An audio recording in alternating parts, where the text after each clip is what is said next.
Texas guy and a Southern girl moved to Japan. He's Bill, and I'm Carolyn Hancock. We wrote letters home about daily life, our travels, and making new friends. It was a time too precious to forget because, really, haven't we all wished we knew more about our family history? I'll talk about the challenges and the fun in short bites. Join me on the journey. Sometimes you get overwhelmed and just have to stop. Friday, August 5, 1994. The last few weeks finally caught up to me, Wednesday and Thursday.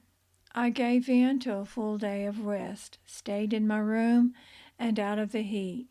Read, slept, just plain old lazy. The hotel bed is very uncomfortable. It is so stiff and ungiving to any body contour. That morning time is a relief to get up. We hope to be in the apartment in a week. Our lease has to go through several channels for review, but Debbie will be out of quarantine on the 12th, so we definitely plan to be in the apartment by then. I do feel much better today, back in the right attitude and energy. I just had to withdraw from the language and the tightness of the town. I don't know how Bill has managed to cope. His back is still okay.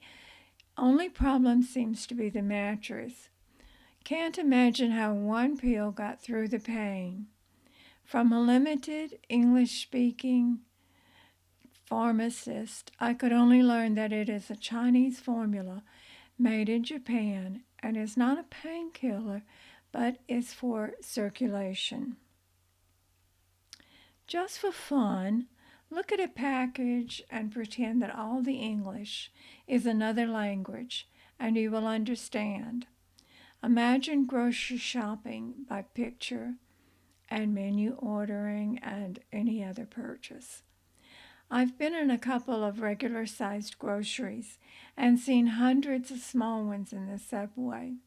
Generally, packages have pictures showing the product that looks comparable to U.S., and there are some brand names here, like Coke, a word everybody knows.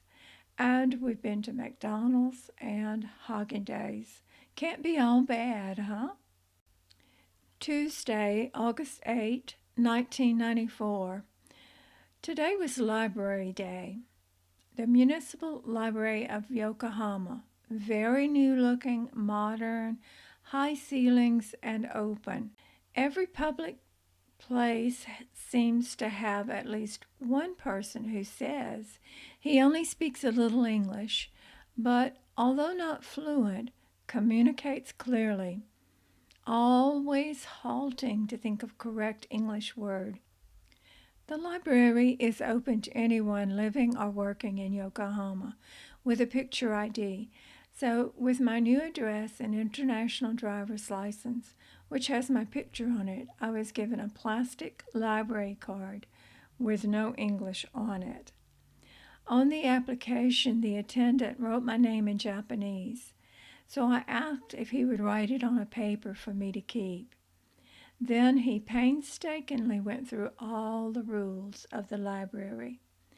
There were very few books in English, which I did expect, going there mainly for the experience. I checked out an English translation of two Japanese stories, Snow Country and Thousand Cranes. I may have read Thousand Cranes several years ago. Wouldn't that be ironic? I also checked out a how-to book on Japanese brush painting, calligraphy. It may be an easy way to learn some kanji, those dreaded symbols interspersed in all Japanese words, making it impossible for a foreigner to even read street signs. The library is about a 5-minute walk from the Breeze Bay Hotel. Scattered along the street are the usual shops, but also a kind I had not yet seen. They had lantern-type lamps, beautiful rounded globes of tissue-thin paper. They're apparently made for table use indoors because they are electric. The costs range from $60 to $500. Guess I should not have seen the library book on calligraphy because now I want to try it. Yesterday I went into P.O. City, a department store across from the hotel. The third floor escalator dumped me into a section of brushes, paper, graphite sticks, and small dishes or trays made of stone, slanted on one end, like you might rest your hand on. The calligraphy book solved that mystery. Those are ink stones, sticks of solid ink, actually soot made from burning special kinds of wood, then bound with a sticking agent. They are dipped into water in the slanted end of the tray, then rubbed into the surface of the inkstone, creating, guess what? Ink. The tip of the brush is animal hair, which is bound to a bamboo stick. Now, with the correct paper, one only has to assume the correct Oriental mantra and practice, practice, practice, all to write in a language which most will not be able to read.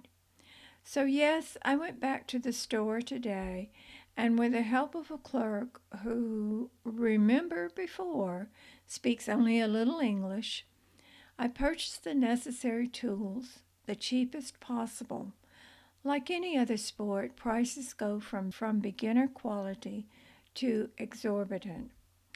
Another coincidence with this episode, somewhere yesterday, I came upon a room that was evidently an exhibition of this Japanese brush writing on long scrolls arranged as artistically as a fine arts exhibit would be.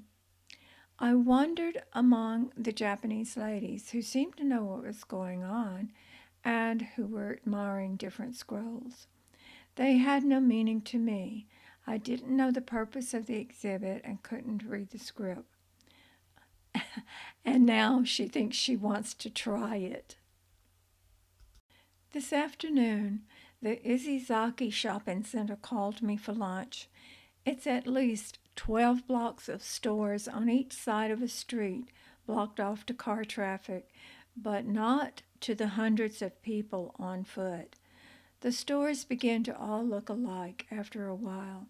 Lots of women's clothing and eating places. I finally stopped in a bakery where I saw a woman sitting at a counter by the window. The bakeries here have wonderful looking sweet rolls and breads, and they also have cold sandwiches similar to ours and kinds I cannot identify. The similar to ours usually is a sandwich cut in fourths. Egg salad type on part, potato salad type on part, sliced cheese on part, and ham, lettuce, and cucumber on the last. Potato salad on bread, well, it's okay. However, today I picked up one I thought might be fried chicken on a roll. Wrong. It was a fish which had been fried. At first I thought sardine, but I don't know. I can't read Japanese, remember? However, the juice and pastry were good. This was the first day outside when the temperature was tolerable. Still hot, but more like the States. Most of the island has had record-breaking temperatures, including Yokohama's 39 Celsius. That's about 102 Fahrenheit. Some cities are on water rationing, though thankfully not here. They apparently depend on the typhoons to replenish the summer dryness. A minor way it has affected me is in my hair. It's like the heat in the air bakes my hair.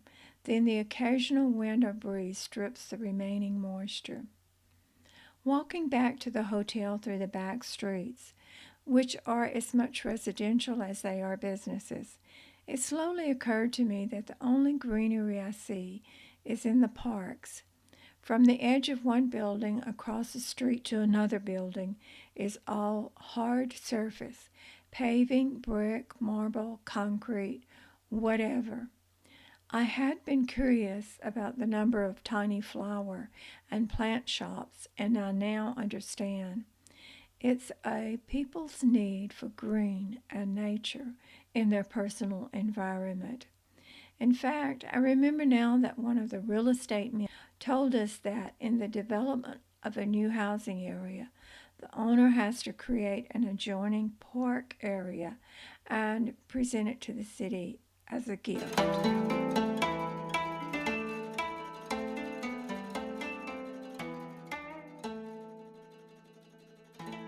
I treasure these memories of Japan and its culture and people.